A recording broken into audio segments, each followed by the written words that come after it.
বিশ্ববিদ্যালয়ের দুইবারের সরাসরি ভোটে নির্বাচিত ছিলেন সদস্য বাবু রঞ্জিত কুমার সাহা, তাকে তার অনুভূতি ব্যক্ত করার জন্য অথবা আপনাদের কোনো প্রশ্নের জবাব দেওয়ার জন্য আমি বিনীত অনুরোধ জানাচ্ছি।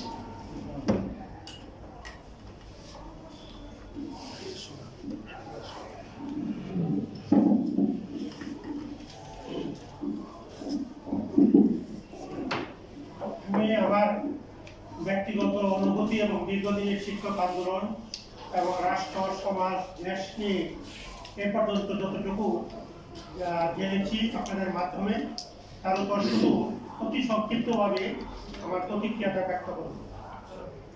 আমি বাংলাদেশ শিক্ষক সমিতির দীর্ঘদিন জেনারেল সেক্রেটারি দায়িত্ব পালন করেছি। এখন ঢাকা বিশ্ববিদ্যালয়ে সিনেটের সদস্য হিসেবে তার দায়িত্ব পালন করছি এবং একই সাথে শিক্ষক সমিতির উপদেষ্টা হিসেবে দায়িত্ব পালন করছি। কিন্তু এই দীর্ঘদিনের যে অভিজ্ঞতা, আজকের সাংবাদিক সম্মেলনের অভিজ্ঞতা একেবারেই ভিন্ন। আমরা বহু সাংবাদিক সম্মেলন করছি, 73 থেকে যে শিক্ষক আন্দোলন করেছি এই পর্যন্ত, কিন্তু আজকের সাংবাদিক সম্মেলনের চিত্রটা একটা ভিন্ন, আমাদের মনের আকুতি ও অনুভূতিটাও ভিন্ন। আমি প্রথমে আমার বক্তব্যের শুরুতেই আমাদের বৈষম্য বিরোধী ছাত্র আন্দোলনের যে সমস্ত তাজা প্রাণ চলে গেছে, যারা শহীদ হয়েছেন, তাদের আত্মার প্রতি গভীর শ্রদ্ধা জানিয়ে আমার অনুভূতিটা হলো যে একজন সাংবাদিক বন্ধু বলেছেন যে শিক্ষকরা যারা নিগৃহীত হয়েছেন তারা অনেকেই রাজনীতির সাথে সম্পৃক্ত ছিলেন। এখন আমরা বুঝতে হবে যে আমরা কারা। আমরা যারা বেসরকারি শিক্ষক, আমাদের চাকরি বিধান আছে এবং সার্ভিস রুল 1979 আছে, এর দ্বারা আমরা পরিচালিত হই। আমাদের নিয়োগ, আমাদের বেতন ভাতা এগুলি করি এবং এখানে বলা আছে একজন শিক্ষক এবং আমরা আইএলও ইউনেস্কোর সুপারিশের ভিত্তিতে আমরা শিক্ষকতা করি। সেখানে কিন্তু একজন শিক্ষক তার রাজনৈতিক অধিকার ব্যক্ত করার সুযোগ আছে। পাশাপাশি আবার এক বন্ধু বলেছেন যে ঢাকা বিশ্ববিদ্যালয়ের সব বিভিন্ন বিশ্ববিদ্যালয়ে কিন্তু স্বায়ত্ত শাসন আছে। বিশ্ববিদ্যালয়ের ব্যাপারটা এবং আমাদের ব্যাপারটা একটু ভিন্ন। আমরা আমাদের ব্যক্তিগত মত প্রকাশিত রাজনীতি করতে পারি, তবে দলীয় রাজনীতির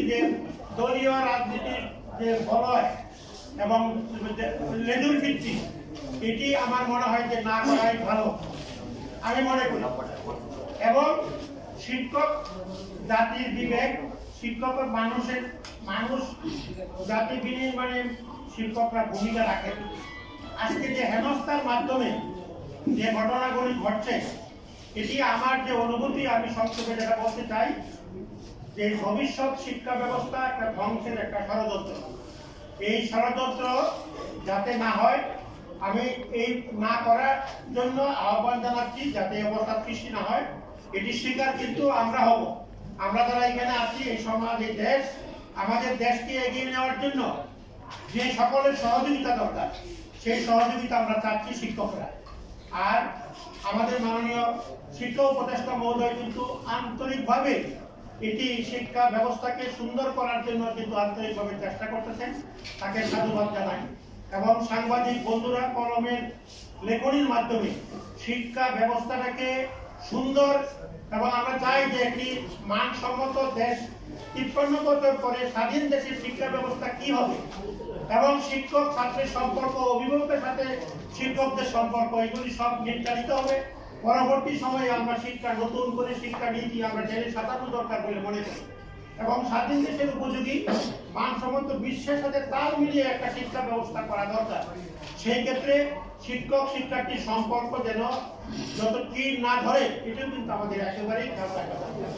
যেহেতু কথা বলার সুযোগ কম, আমাদের মাননীয় সভাপতি, সাধারণ সম্পাদক কথা বলছেন এবং আমাদের অনেকেই সাংবাদিক বন্ধুরা চলে গেছেন, আমি গভীর শ্রদ্ধা জানাচ্ছি।